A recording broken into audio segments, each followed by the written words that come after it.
안녕하세요. 저는 평범한 40대 여성입니다. 늘 사연을 듣기만 하다 처음으로 용기 내서 썰밤의 문을 두드려 봐요.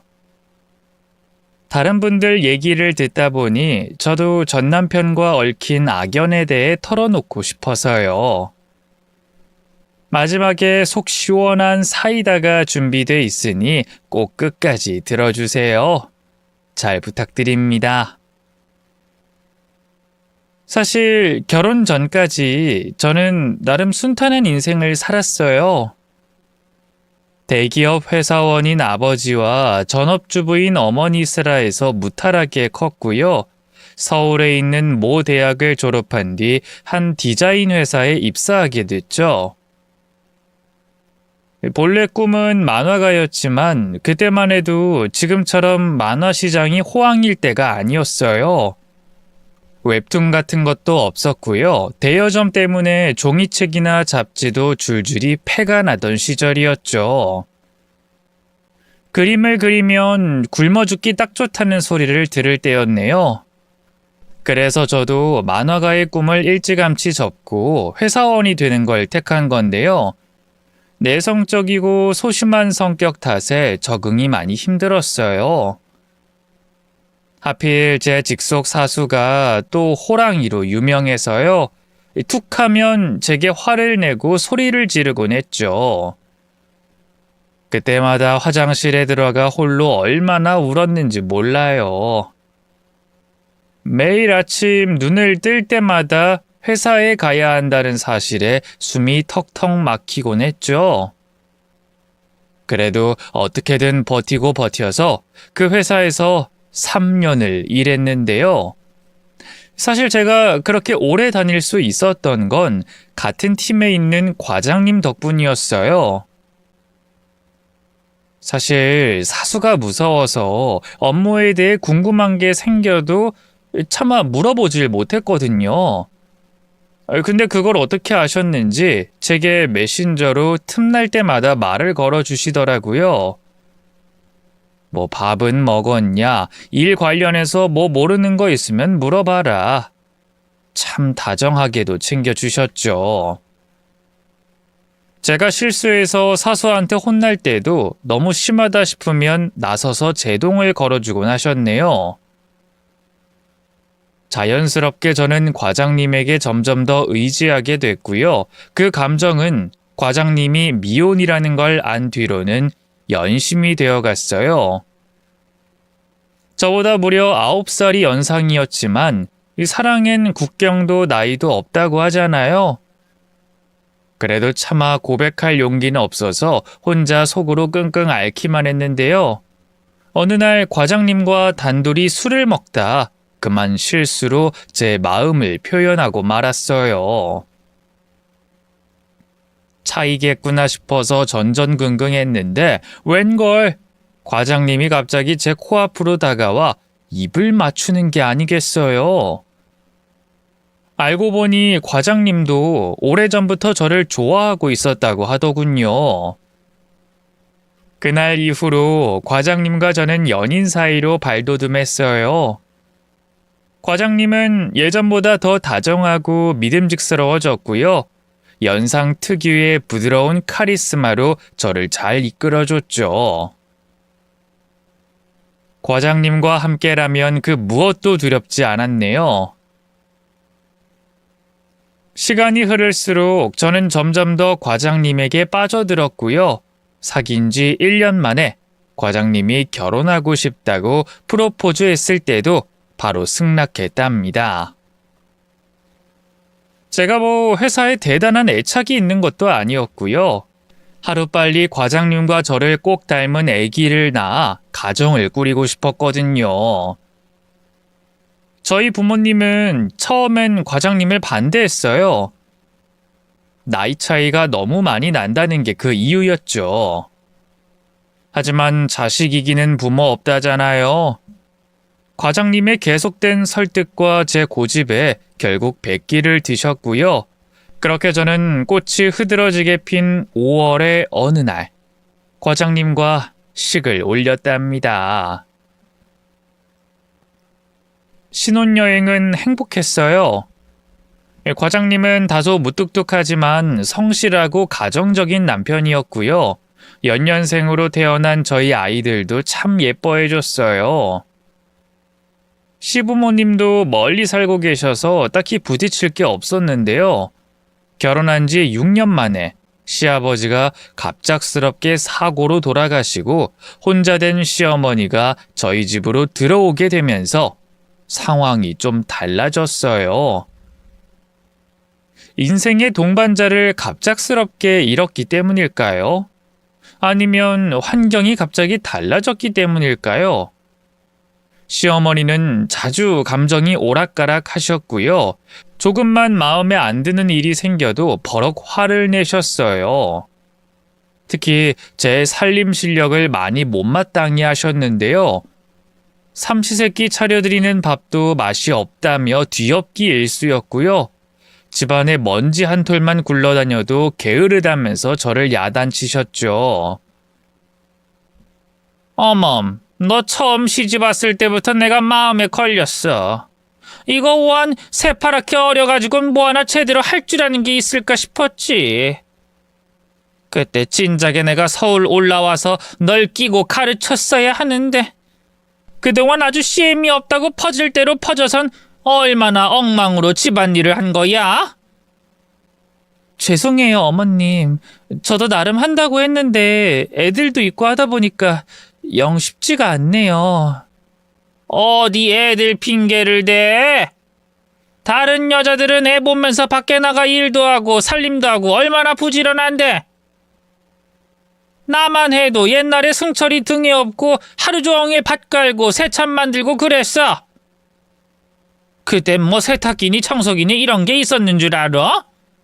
전부 다 손으로 했으니 새벽같이 일어나 한시도 쉬지 않고 일해야 했지. 그때에 비하면 어멈 넌 진짜 좋은 세상에 살고 있는 거야. 근데 어디 애를 핑계를 대? 어머님 전 핑계댄 게 아니라 에이 듣기 싫다. 그동안 애 키운다는 핑계로 우리 승철이 형편없는 밥 먹이고 돼지우리 같은 집구석에 살게 했을 거 생각하면 아주 속에서 천불이 나.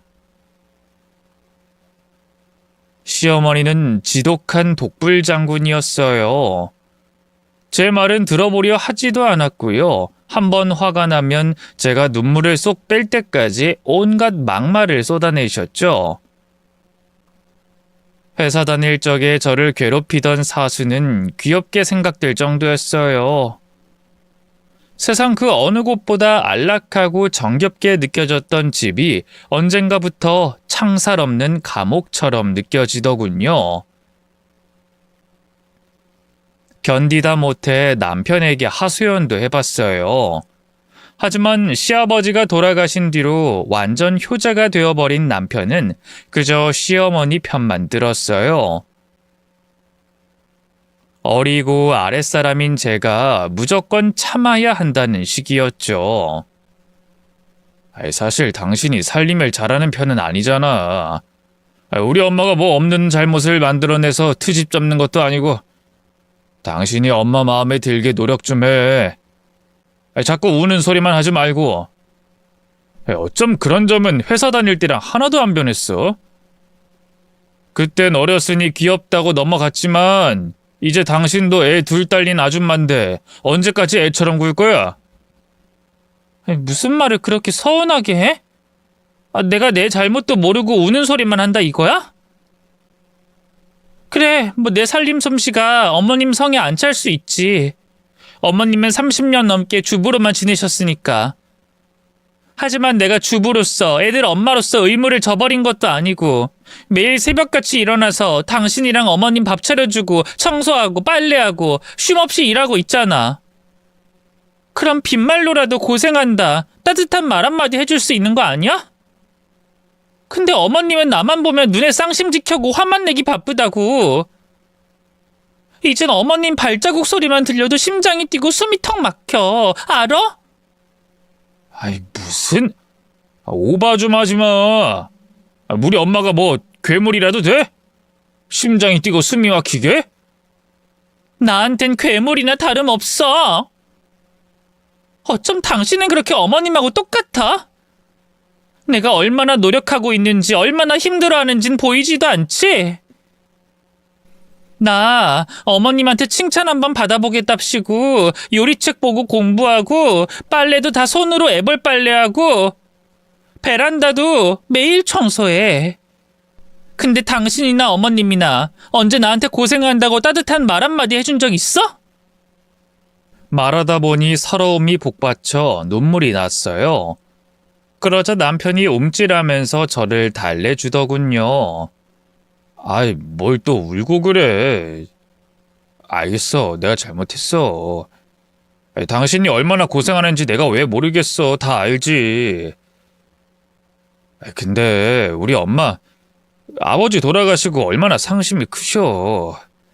밤에 잠도 잘 못 주무시고 외출도 잘 안 하시잖아. 노인네 불쌍하지도 않아? 당신이 조금만 더 이해해줘. 나도 엄마한테 얘기 한번 잘 해볼 테니까. 그러나 남편의 중재도 별 소용이 없었어요. 오히려 시어머니는 제가 남편과 다툰 다음 날이면 더욱더 모질고 표독스럽게 시집살이를 시키셨죠. 그렇게 한 3년을 살다 보니 저도 미치겠더라고요. 시어머니와는 도저히 함께 살 수가 없을 것 같더군요. 그래서 남편에게 시어머니를 내보내자고 얘기했어요. 안 그러면 이혼하겠다고요. 당연히 남편은 불같이 화를 냈죠. 당신 정말 이럴 거야? 우리 엄마가 의지할 남편이 있는 것도 아니고 다른 자식이 있는 것도 아닌데 모시고 안 살겠다고 하면 그건 우리 엄마들은 혼자 나가 죽으라는 것밖에 더 돼? 누가 나가 죽으래? 어머님도 성인이야. 아직 정정하시잖아. 거동이 불편하신 것도 아니고 나보다 더 덩치가 좋으신데 혼자 못 살 이유가 뭐야? 이대로는 정말 내가 죽을 것 같아서 그래. 이제 어머님 얼굴만 봐도 피가 마르는 기분이라고. 그래서 지금 우리 엄마 쫓아내자고? 혼자 나가 살라고? 이 근처에 따로 집 얻어드리면 되잖아. 아버님 돌아가시면서 나온 보험금이면 어머님 혼자 지낼 작은 빌라 전세 정도는 구할 수 있을 거야. 지금 누가 돈 때문에 그래? 난 못해. 우리 엄마 절대로 못 내보낸다고. 그래? 그럼 우리 이혼하자. 나도 더는 이렇게 못 살아. 뭐? 당신 지금 이혼이라고 했어? 그래. 나 지금 가벼운 마음으로 이러는 거 아니야. 내가 오죽하면 당신한테 이렇게까지 말하겠어? 선택해. 나랑 애들이야, 어머님이야? 남편은 씩씩대다가 그대로 안방문을 박차고 나가버렸어요. 저는 배수의 진을 치는 각오로 이혼 서류를 준비했고요. 다음날 퇴근한 남편에게 내밀었죠. 그러자 남편은 한숨을 푹 쉬면서 그러더군요. 정말 이렇게까지 해야겠어? 엄마한텐 내가 당신이 그동안 얼마나 힘들었는지 잘 얘기해 볼 테니까. 소용없는 짓이야. 지금까지 당신이 그럴 때마다 어머님이 어디 달라졌는 줄 알아? 오히려 더 악독하게 나한테 뭐라고 하셨지. 어머님하고 나는 절대 한 집에서 같이 살 수 없어. 이젠 당신이 선택해야 돼. 어머님하고 나중에 누구랑 같이 살지. 남편은 긴 한숨을 내셨어요. 그리고 무언가를 다짐한 듯 손에 들고 있던 이혼 서류를 구겨버리더군요. 알겠어. 이번 달 안에 엄마 살 집 알아볼게. 너무 멀리 있는 불안하니까 이 근처로. 그렇게 말하는 남편의 표정은 참담했어요. 저를 위해 힘든 결정을 내려준 남편에게 참 고맙고도 미안하더군요. 그래, 알겠어. 어려운 선택하게 만들어서 미안해. 근데 나도 살고 싶어서 그런 거라는 걸 알아줬으면 좋겠어. 그래, 이해해. 어머님한테는 앞으로도 계속 잘할 거야. 매일 집으로 찾아뵙고 반찬도 해다 드릴 거고 살림도 살펴드릴 거고 달라지는 건 없어. 그냥 잠만 딴 집에서 주무시는 거라고 생각해줘. 그래. 근데 우리 엄마가 어떻게 받아들일지는 모르겠다. 남편의 말처럼 시어머니는 불같이 화를 냈어요. 흥분을 못 이겨 제 머리채를 잡고 온갖 욕설을 퍼붓기까지 했죠. 이 카나칸 년, 감히 우리 아들을 꼬셔가지고 나를 내쫓아? 네가 지금 우리 아들하고 내 사이를 갈라놓으려고 수쓰는 걸 모를 줄 알아? 어머님, 이 손 좀 놓고 말씀하세요. 서운하신 건 이해하는데 뭐? 서운? 그냥 서운 정도인 줄 알아? 인연이 어디 시애미 뒤통수를 때려놓고 내가 너 이대로 그냥 가만히 두고 볼 것 같아? 반드시 죽여버릴 거야. 죽여버릴 거라고! 저를 죽일 것처럼 달려드는 시어머니를 남편이 간신히 떼어냈어요. 그리고 시어머니를 데리고 밖으로 나갔죠. 이대로 시어머니 분가가 물거품이 되는 건 아닐까 걱정했는데요. 잠시 후 시어머니와 돌아온 남편이 뜻밖의 절충안을 냈어요. 자기가 당분간은 두 집 살림을 하겠다고 하더군요. 두 집 살림이라니? 그게 무슨 말이야? 엄마가 아무래도 혼자 살아본 적이 없잖아. 이것저것 걱정되는 게 많나 봐. 그래서 적응하실 때까지만 내가 엄마랑 같이 살게. 생각지도 못한 일에 기가 막혔지만 그렇다고 마냥 반대할 수는 없었어요. 그럼 시어머니의 분가도 물거품이 될 게 뻔했으니까요. 결국 저는 울며 겨자 먹기로 그렇게 하라며 고개를 끄덕일 수밖에 없었네요. 그렇게 시어머니는 한 달 뒤 근처에 작은 빌라를 얻어 독립하셨어요. 그제야 좀 사람이 사는 것 같고 숨통이 확 트이더군요. 불안증에 시달려 먹던 정신과 약도 끊었고요. 밥도 잘 먹고 밤에 잠도 잘 잤죠.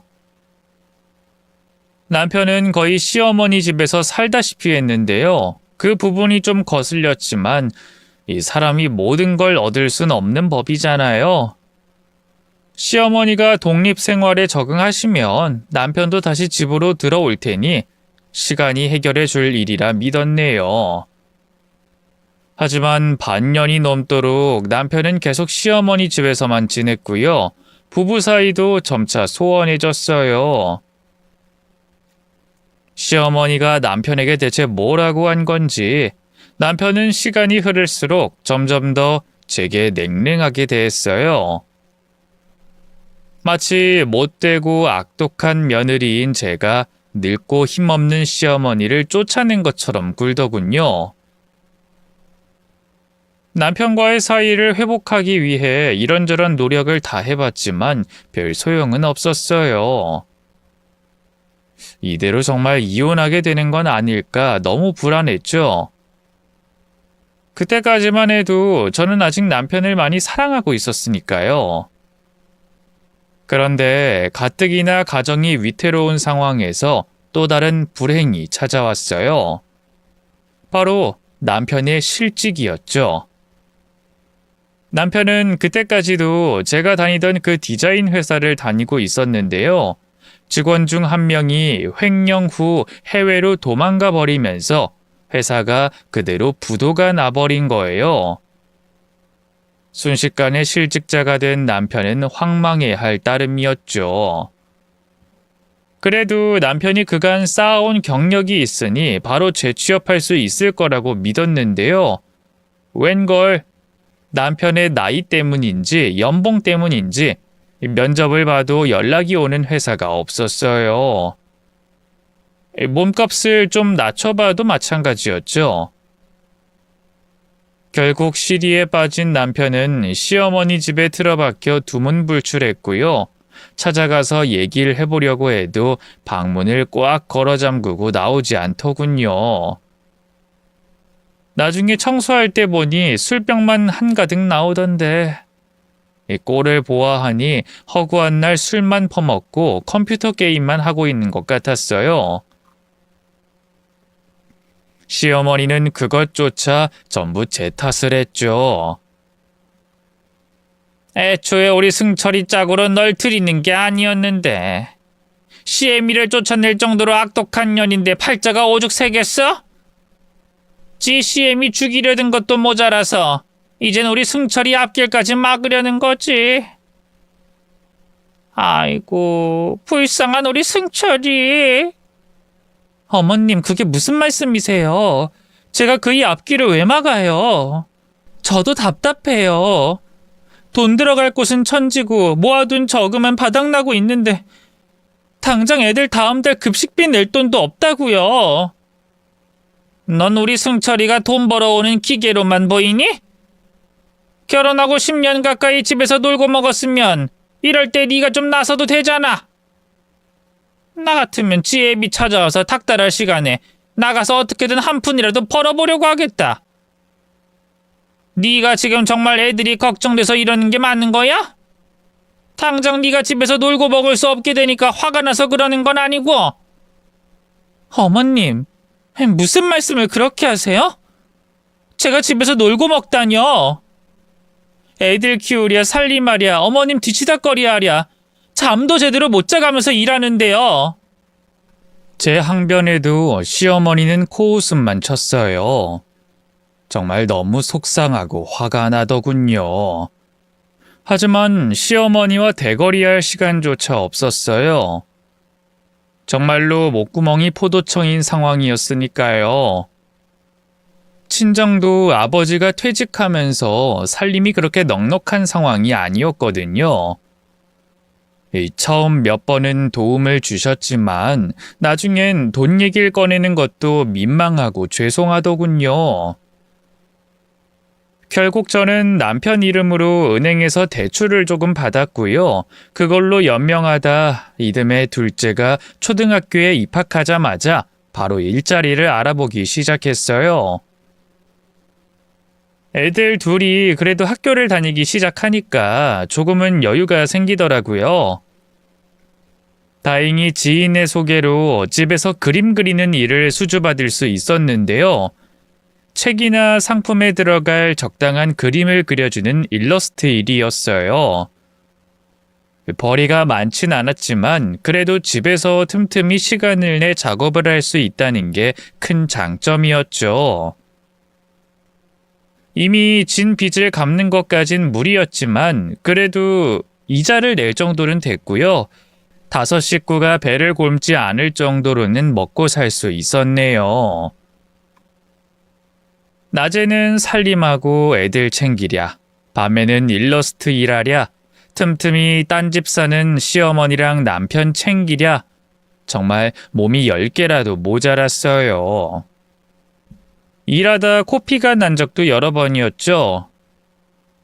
하지만 저까지 무너져버리면 저희 가정은 끝이었어요. 그래서 아이들을 생각해서라도 버티고 또 버텼는데요. 그런 제가 가엾지도 않았던 건지 하늘에선 또 하나의 시련을 내려주셨어요. 하루는 집에서 일하고 있는데 누군가 문을 두드렸어요. 경비실인가? 하고 문을 열어주니 웬걸 갑자기 정복 입은 남자들이 우르르 들어오더니 집안 곳곳에 빨간 딱지를 붙이더군요. 도대체 이게 무슨 일인가 황망해 하니 남편 이름을 대더라고요. 바로 시어머니 집으로 달려가 남편을 만났어요. 자초지종을 얘기하니 남편은 고개를 떨구고 싹싹 빌기 시작했죠. 미안해 여보. 내가 어떻게든 다시 재기해보려고 주식을 조금 했는데. 알고 보니 남편이 따로 집 담보로 빚을 내서 주식은 물론 도박까지 했더라고요. 하지만 수익을 내긴커녕 전부 다 싸그리 말아먹고 억대 빚만 지게 된 상황이었죠. 저는 꿈에도 몰랐던 일이기에 너무 당황스럽고 기가 막혔어요. 뒤늦게 남편의 채무 상태를 알아보니 말이 안 나오더군요. 거액의 세금 체납에 은행 빚은 물론 제2금융권 빚까지 있었어요. 여태까지 파산하지 않은 게 용할 정도였죠. 가진 재산이라곤 저와 아이들이 살던 집과 시어머니가 살고 계신 빌라의 전세금뿐이었어요. 급한 대로 집을 팔고 빌라 전세금까지 빼서 빚잔치를 하고요. 저희 5 식구는 달동네에 있는 작은 사글세 방으로 거처를 옮겼어요. 5 식구가 온전히 눕기도 힘들 만큼 작고요. 부엌에선 쥐가 나오고 연탄불을 떼는 곳이었지만 그래도 벽과 지붕이 있다는 것만으로도 다행이다 싶었네요. 맘 같아선 이혼하고 싶었는데요.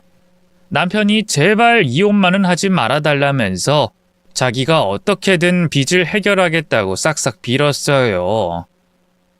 그때라도 갈라섰어야 하는데 아직 어린 아이들을 생각하니 차마 그럴 수가 없더군요. 남편에 대한 어느 정도의 연민과 정도 있었고요. 남편이 다시 일하는 조건으로 이혼은 하지 않겠다고 했어요. 남편은 그제야 여기저기 일자리를 알아봤지만 채무 상태 때문에 멀쩡한 회사에 들어갈 수는 없었고요. 결국 공사판에 나가 막노동을 하기 시작했죠. 저는 저대로 집에서 더욱더 열심히 일러스트 일을 했고요. 그쯤엔 시어머니도 제 눈치를 보기 시작했어요. 남편 앞으로 있는 빚만 몇 억에 집안 경제권도 거진 제가 다 책임지고 있었으니까요. 생전 안 그러던 노인네가 저 대신 애들 밥을 챙겨주기도 하고요. 빨래나 설거지 같은 것도 가끔 거들어 주더군요. 매일같이 퍼붓던 막말과 욕설도 쏙 들어갔고요. 이 사람이 참 강량약강이구나 싶어서 쓴웃음이 났는데요. 어쨌든 시어머니와 한 집에 살아도 큰 마찰이 없으니 다행이다 싶었어요. 그러던 어느 날이었어요. 또다시 저희 집에 뜻하지 않은 불행이 찾아왔는데요. 바로 시어머니의 유방암 발병이었어요. 처음엔 시어머니가 가슴에 자꾸만 몽우리가 만져진다면서 병원에 가봐야겠다고 했을 땐 대수롭지 않게 여겼는데요. 웬걸, 며칠 뒤 함께 병원에 가 결과를 들으니 유방암이라고 하대요. 제발 오진이길 바라는 마음으로 재검사를 해봤지만 결과는 마찬가지였어요.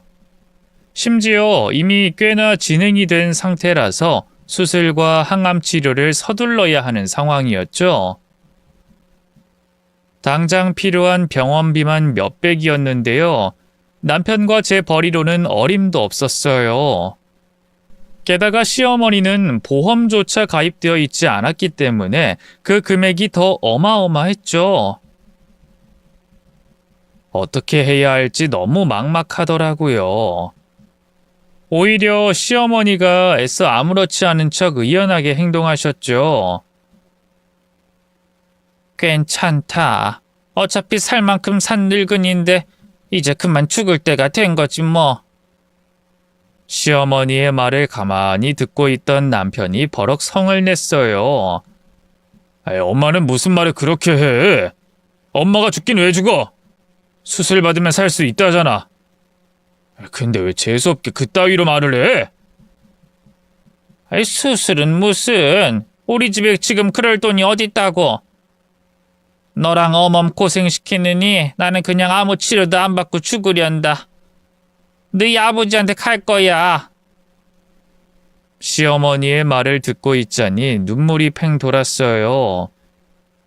늘 밉기만 했던 시어머니지만 그렇다고 해서 이렇게 손도 못 써보고 떠나보내고 싶진 않았어요. 어찌할 바를 모르다 일단 은행으로 찾아가 대출을 알아봤는데요.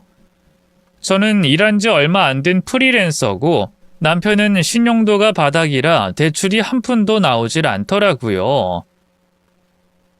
결국 또 사채에 손을 댈 수밖에 없는 건가 너무 막막했는데요. 그때 갑자기 구원의 손길이 내려졌어요. 바로 저희 친정 부모님이었죠. 글쎄 제 앞으로 7천만 원이라는 큰 돈을 덜컥 보내셨지 뭐예요. 놀라서 바로 엄마한테 전화하니 어떻게 생긴 돈인지는 묻지 말고 시어머니 치료비에 쓰라고 하더군요. 아니, 엄마가 이 큰 돈이 어디서 났어? 아버지 퇴직금도 그때 집 산다고 다 썼을 텐데. 뭘 자꾸 캐물어. 그냥 감사합니다 하고 쓰면 되지. 엄마랑 아버지 사정을 내가 뻔히 아는데 어떻게 그래. 됐으니까 이 돈 다시 돌려줄게. 그럼 사부인은 어떡하고? 당장 수술 들어가야 한다며. 그건 그렇지만 됐으니까 아무 말 말고 얼른 사부인 치료부터 해라. 우리도 다 먹고 살만하니까 그 돈 보내준 거지 않겠니? 나중에 알고 보니 그 돈은 부모님이 살던 집을 판 돈이었어요. 그동안 두 분이서 알뜰살뜰하게 모은 돈에 아버지 퇴직금을 더해 산 집이었는데 그걸 저희 시어머니 병원비를 위해 처분하신 거였죠. 뒤늦게 그 사실을 알고 얼마나 죄송했는지 몰라요. 엄마 미안해. 못난 나 때문에. 내가 어떻게든 그 돈 꼭 다 갚을게. 그러니까 조금만 기다려줘. 남편 역시 저희 부모님 앞에서 차마 고개를 들지 못했네요. 죄송합니다, 장인어른 장모님. 제가 다 해결해야 할 일을 괜히 두 분이. 정말 죄송합니다. 제가 몸이 부서져라 열심히 일해서요. 꼭 그 돈 다 돌려드릴게요. 이 사람한테도 정말 잘하고요. 저희 엄마 목숨 구해주셔서 정말 감사합니다. 됐으니까 그만 고개 들게나. 사부인만 무사히 완쾌한다면 우린 더 바랄 게 없으니까. 부모님의 따뜻한 마음씨 덕분일까요? 시어머니는 무사히 수술을 마치셨고요. 힘겨운 항암 치료도 무사히 견뎌냈어요. 간병인을 구할 여유도 없었기 때문에 거의 제가 옆에 붙어 있다시피 했는데요. 시어머니는 아픔 때문에 여유가 없어서인지 예전처럼 제게 많이 히스테리를 부리셨어요. 또 본인은 손도 까딱 안 하고요. 침대에 누운 채로 물 떠와라, 양치질 시켜달라, 저를 하녀처럼 부려먹었죠. 이때때로 화가 날 때도 있었지만 그래도 아픈 분이니 이해하고 넘어가려고 했어요. 오죽 힘들면 이러실까 싶어서요. 저희 부모님 돈을 갚겠답시고 매일 새벽까지 일하다 녹초가 돼서 들어오는 남편이 가엾기도 했고요. 그런 상황에서 시간은 참 빠르게도 흘렀어요. 끝이 보이지 않던 시어머니와의 병원 생활은 다행히 완쾌라는 이름으로 막을 내렸고요. 저는 건강해진 시어머니와 함께 집으로 돌아올 수 있었죠. 남편도 저희 친정 부모님도 얼마나 기뻐했는지 몰라요. 따로 케이크를 사서 조촐하지만 축하 파티도 했죠. 그땐 정말 꿈에도 몰랐어요. 남편이 제 뒤통수를 칠 준비를 하고 있을 줄은 말이죠. 시어머니가 집으로 돌아온 지 일주일쯤 됐을까요? 갑자기 남편이 제게 서류 한 장을 내밀었어요. 이게 뭐야? 보면 몰라? 이혼 서류잖아. 남편의 덤덤한 말에 심장이 쿵 내려앉는 기분이었어요. 뒤늦게 서류를 확인하니 정말로 이혼 서류가 맞더군요. 당신 지금 나랑 이혼하겠다는 거야? 갑자기 왜? 이번에 엄마 암으로 아프면서 혼자 이런저런 생각 많이 해봤거든? 근데 세상살이가 전부 부질없다는 생각이 들더라고. 당신도 괜히 나 만나서 고생만 하는 것 같고. 남편의 뜬금없는 말에 기가 막혔어요.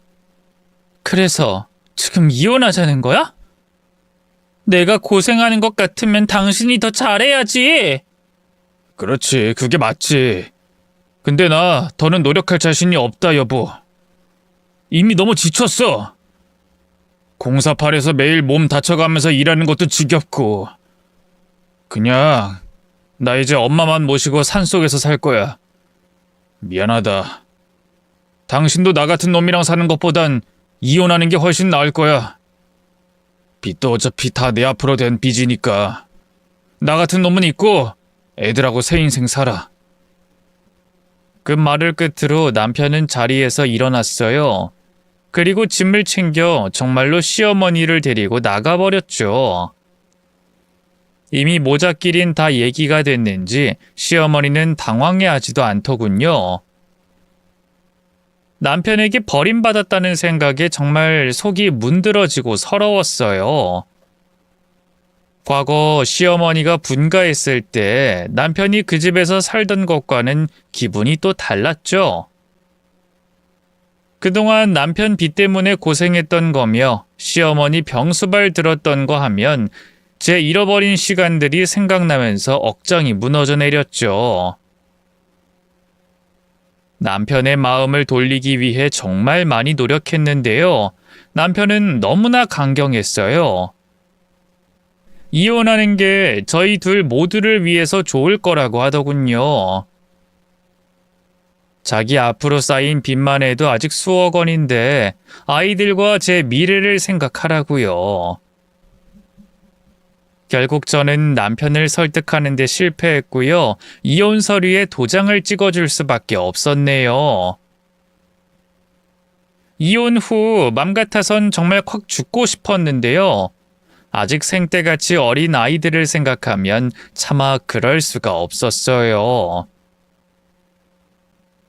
뒤늦게 정신을 차리고 친정으로 들어갔어요.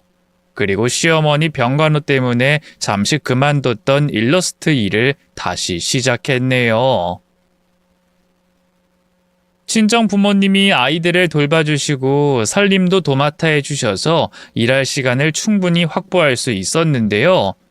그 덕분일까요? 대기업과 콜라보했던 그림이 대박이 나면서 갑자기 물밀듯이 일거리가 몰려들기 시작했어요. 그런 와중에 한 출판사로부터 웹툰 제안을 받게 됐어요. 사실 그때까지 그런 쪽으로 일을 해본 적은 한 번도 없었는데요. 과거 제 꿈이 만화가였던 게 생각나면서 가슴이 뛰더군요. 이미 원작이 있는 작품이라서 연재도 그렇게 어려울 것 같지 않았어요. 그래서 출판사 담당자님들의 도움을 받아서 용감하게 웹툰 연재를 시작했죠. 그 결과는 대박이었어요. 큰 포털 사이트에서 늘 조회수 상위권에 들었고요. 완결이 나기도 전에 드라마화 제안을 받았죠. 그와 동시에 해외에도 번역 수출되면서 순식간에 수억 원을 벌어들였네요. 순식간에 대박 작가가 되자 남편 생각이 나더라고요. 어쨌든 서로가 싫어져서가 아니라 상황 때문에 갈라선 거였으니까요. 남편이 고향 시골집에 내려간다던 말이 생각나서 급하게 수소문을 해봤는데요. 그런데 웬걸 너무나 충격적인 반전이 저를 기다리고 있었어요. 남편은 시골이 아니라 서울, 그것도 땅값이 비싸기로 소문난 지역의 고급 아파트에서 살고 있었어요. 도대체 억대 빚을 진 사람이 어떻게 그렇게 좋은 집에서 살고 있는 건지 이해가 되지 않더군요.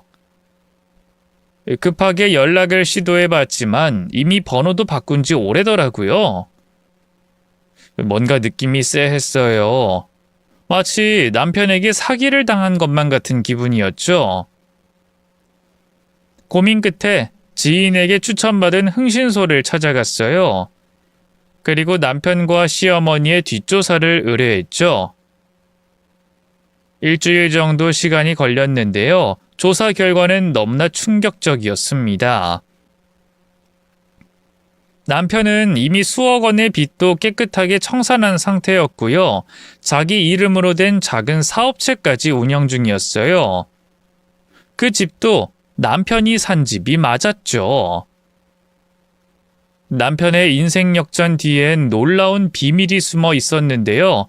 다름 아닌 복권 당첨이었어요. 글쎄, 제가 한창 시어머니 병수발을 들고 있던 쯤에 구매한 복권이 1등에 당첨됐지 뭐예요. 근데도 그 모든 사실을 감추고 제게 거짓말을 하며 이혼을 종용했던 거예요. 시어머니도 모든 걸 다 알면서 입을 꾹 다물었고 말이죠. 씻을 수 없는 배신감에 분노가 차올랐어요. 제가 일러스트로 성공하기까지 저희 가족들이 얼마나 힘든 시간을 보냈는데 당장 쌀 한 톨 살 돈이 없어 전전긍긍했고요. 저희 아버지는 경비 일을, 어머니는 식당 설거지 일을 하면서 쉼없이 돈을 벌었거든요. 이미 전 재산은 시어머니 암 수술비로 다 줘버렸으니 말이에요. 그 돈을 갚겠다면서 머리를 조아릴 땐 언제고 막상 큰돈이 생기니 입 싹 씻고 지 혼자 새 인생 살겠답시고 이혼해버린 거예요. 그 길로 저는 전 남편을 찾아갔어요. 현관문을 쾅쾅 두드리니 아주 사색이 돼선 달려 나오더군요. 그런데 웬걸, 그놈 뒤로 웬 젊은 여자가 앞치마를 두른 채 서 있더라고요. 저와 헤어지고 바로 다른 여자를 만난 거였어요. 참 기가 막히고 코가 막히더군요. 그런 제 속을 아는지 모르는지 남편이 황급히 제게 입을 열었어요. 당신이 여긴 어쩐 일이야? 왜? 내가 못 올 곳이라도 왔어? 당신이야말로 여기 있으면 안 되는 거 아닌가? 어머님이랑 같이 산속에서 살 거라며? 여기가 산속이야?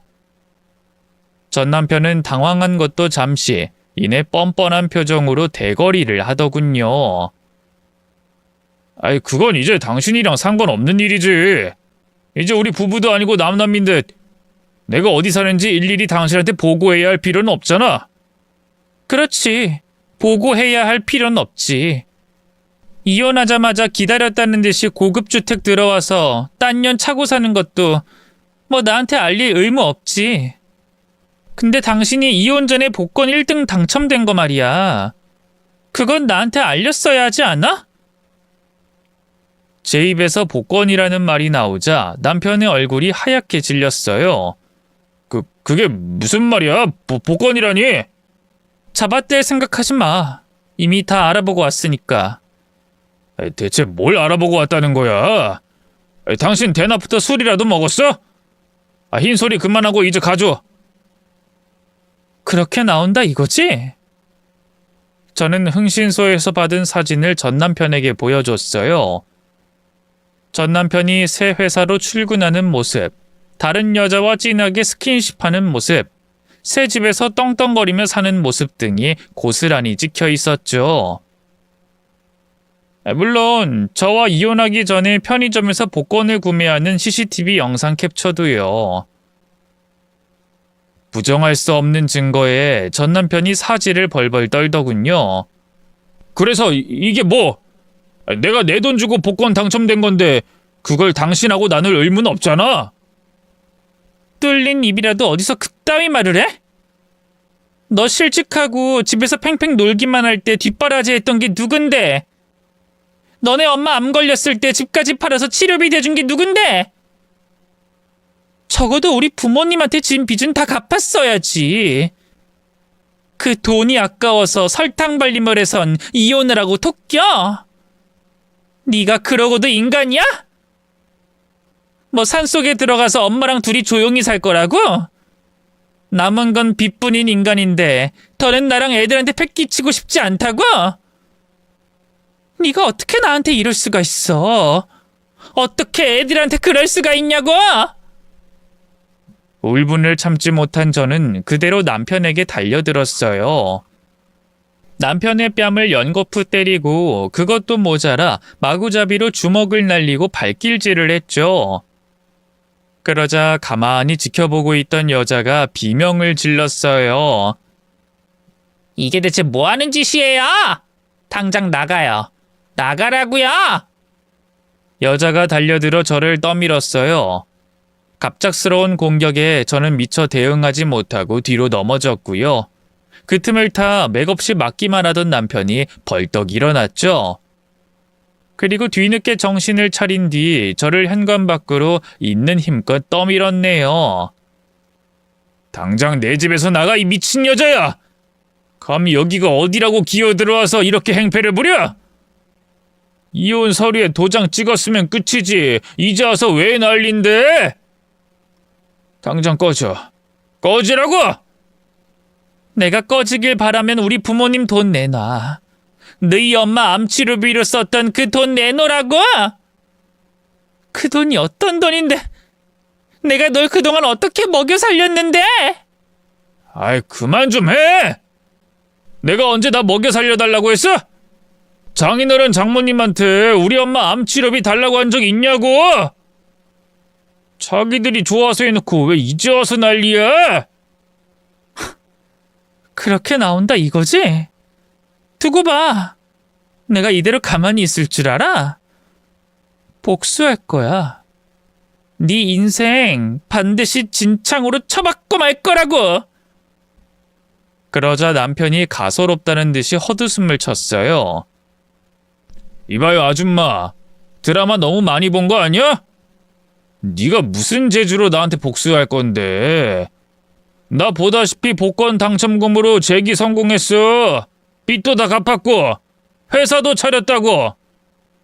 근데 애 둘 딸린 이혼 여인 네가 나를 어떻게 진창으로 처박을 건데? 글쎄, 그건 두고 볼 일이지. 저는 그대로 전남편 집을 나와 바로 법률사무소를 찾아갔어요. 그리고 변호사를 만나 남편을 사기죄로 고소하고 싶다고 했죠. 변호사는 사기죄 성립은 어려울 수 있지만 재산분할 소송 정도는 가능할 것 같다고 하더군요. 그래서 바로 소송을 걸었죠. 어마어마한 소송 비용이 들어갔지만 조금도 아깝지 않았어요. 제가 돈을 못 버는 것도 아니고 어떻게든 전 남편을 추락시키고 싶은 마음뿐이었으니까요. 이 사실을 안 전 남편과 시모는 난리가 났어요. 특히 시모는 저희 친정까지 찾아와서 행패를 부렸죠. 인연이 결혼 내내 우리 아들 앞길 막던 것도 모자라서 이젠 이혼하고도 이 지랄을 해? 네가 한 게 뭐가 있다고 우리 아들 돈을 탐내? 제가 한 게 없다뇨? 그렇게 말씀하시면 안 되죠, 어머님. 그 인간 회사 그만두고 집에서 술만 퍼먹는 동안 애들 키우고 살림하고 뒤치다꺼리한 게 누군데요? 어머님 암수발도 누가 들었는데요? 그리고 어머님 살린 그 수술비도요. 저희 친정 부모님이 집까지 팔아서 해주신 거예요. 근데 어떻게 그이가 복권 당첨 사실 숨기고 이혼할 때 한마디 언질도 안 주실 수가 있어요? 어머님은 은혜도 모르세요? 참나. 아니 누가 나 살려달라고 했어? 난 죽어도 상관없다고 했는데 멋대로 수술시키고 병 건너한 건 너잖아. 그리고 너 자꾸 연려 효녀 행세하는데 처음에 한 집살이 할 땐 나 쫓아냈던 건 기억 못하니? 내가 그때 생각하면 아직도 치가 떨려. 그건 어머님이 먼저 저를 못살게 굴어서 그랬던 거잖아요. 제가 오죽했으면 그랬겠어요? 아이고, 또 피해자 행세하네. 됐으니까 다시는 우리 아들한테 연락하지도 말고 찾아오지도 마. 이미 갈라섰으면 끝이지 더럽게 돈 때문에 질척거려. 그리고 그 소송도 당장 취하해. 안 그럼 그땐 정말 나도 가만 안 있을 거야. 그 애미의 그 아들이라고 시모 또한 전 남편과 마찬가지로 파렴치했어요. 도대체 저런 여자를 왜 우리 부모님 집까지 팔아서 병구안을 했는지. 땅을 칠 정도로 후회가 되더군요. 어떻게든 돈이라도 돌려받겠다는 생각으로 소송을 계속해서 진행했는데요. 비슷한 판례를 알아보니 불안감이 치솟아 올랐어요. 복권 당첨으로 받은 돈은 부부가 협력해서 만든 재산이 아니라 우연히 얻게 된 돈이기 때문에 분할 대상이 아니라는 결과가 많더군요. 이대로 한 푼도 못 받고 재판 비용만 날릴까봐 얼마나 불안했는지 몰라요. 하지만 지리한 법적 다툼 끝에 승리한 건 결국 저였어요. 복권 당첨금은 보통 이혼 시 분할 대상 재산이 아니지만 제 경우엔 좀 예외라고 하더군요. 남편이 경제적인 부양 능력이 없어서 제가 대신 가장으로서 일했기 때문이죠. 또 친정 부모님이 집을 팔아서 해준 시모 병원비도 돌려줘야 한다는 판결이 나왔고요. 전 남편이 의도적으로 복권 당첨 사실을 숨긴 것도 엄연한 사기죄에 해당한다고 했네요. 전 남편은 무슨 이런 말도 안 되는 판결이 다 있냐면서 재판장이 떠나가라 행패를 부렸는데요. 결국 경호원들에 의해 제압만 당했답니다. 결국 저는 복권 당첨금의 절반에 해당하는 돈을 받았어요. 약 10억 원에 달하는 어마어마한 금액이었죠. 사실 이미 일러스트로 성공했기 때문에 돈 한 푼이 아쉬운 건 아니었지만 그래도 전 남편의 돈을 빼앗았다는 사실이 너무나 통쾌했답니다. 한편으로는 돈을 빼앗은 것 말고는 이렇다 할 복수를 하지 못해서 너무 아쉬웠는데요. 그래도 인과응보라는 게 있긴 한가 봐요. 제게 복권 당첨금의 절반을 돌려준 전 남편의 사업체는 크게 휘청거렸고요. 결국 1년도 채 못 가서 폐업하고 말았습니다. 개벌은 남 못 준다고 그때라도 정신을 차렸어야 했는데 전 남편은 또다시 주식과 도박에 손을 댔어요. 하지만 과거에도 실패했던 주식과 도박을 그때라고 성공할 리 있겠어요? 결국 그나마 남아있던 집과 약간의 재산마저 전부 탕진해버리고 말았죠. 그러자 전 남편 옆에 딱 붙어있던 여자도 도망가 버렸고요. 순식간에 빚만 잔뜩인 호래비가 되고 말았죠.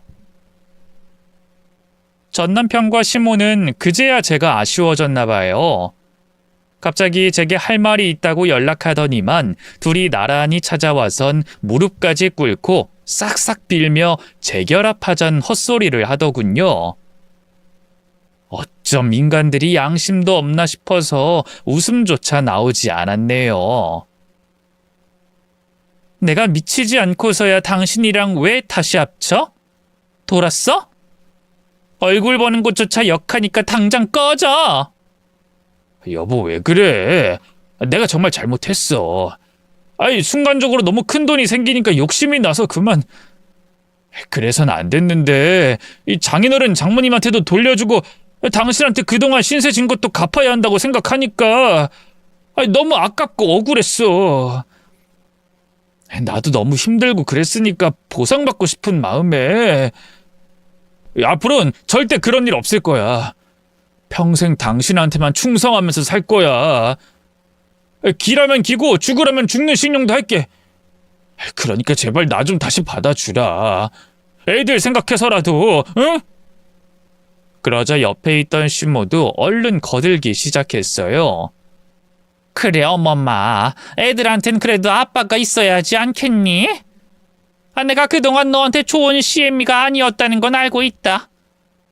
괜히 하나 있는 아들 빼앗긴 기분에 널 못 살게 굴었던 건데 이젠 정말 안 그럴 거야. 약속하마.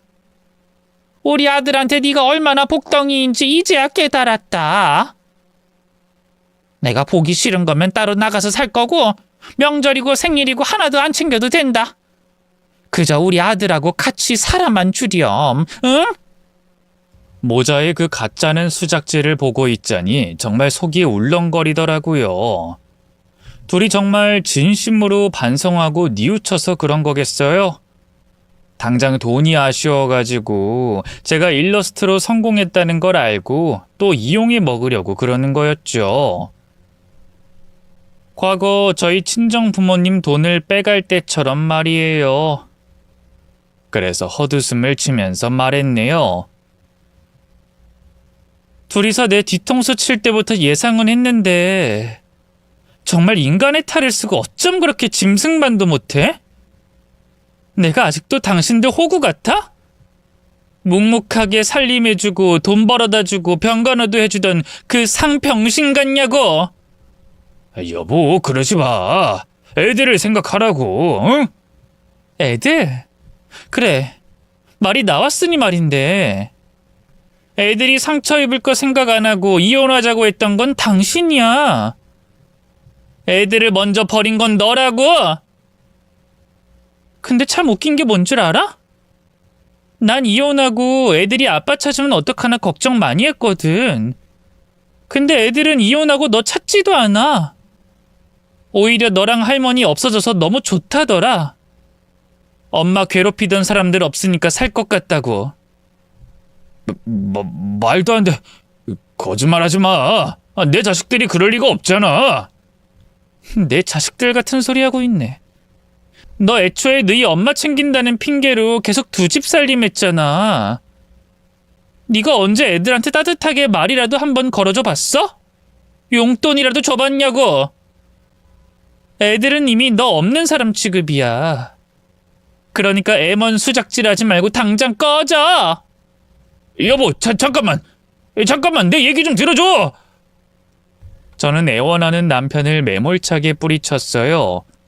그리고 한 번만 더 찾아오면 법원에 연락해서 접근금지 명령을 신청하겠다고 했죠. 하지만 그런 제 협박에도 불구하고 전 남편은 끈질기게 제게 연락해댔고요. 시모와 함께 수시로 찾아와 저를 괴롭혔어요.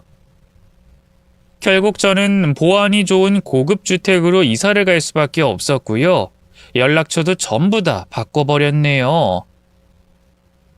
그 뒤로 한동안 전 남편과 신모 소식을 까맣게 모르고 살았는데요. 얼마 전에 겹지인을 만나 근황을 들어보니 여전히 밑바닥 인생을 살고 있더군요. 시모는 암이 재발해서 병원에 장기 환자로 들어가 있고요.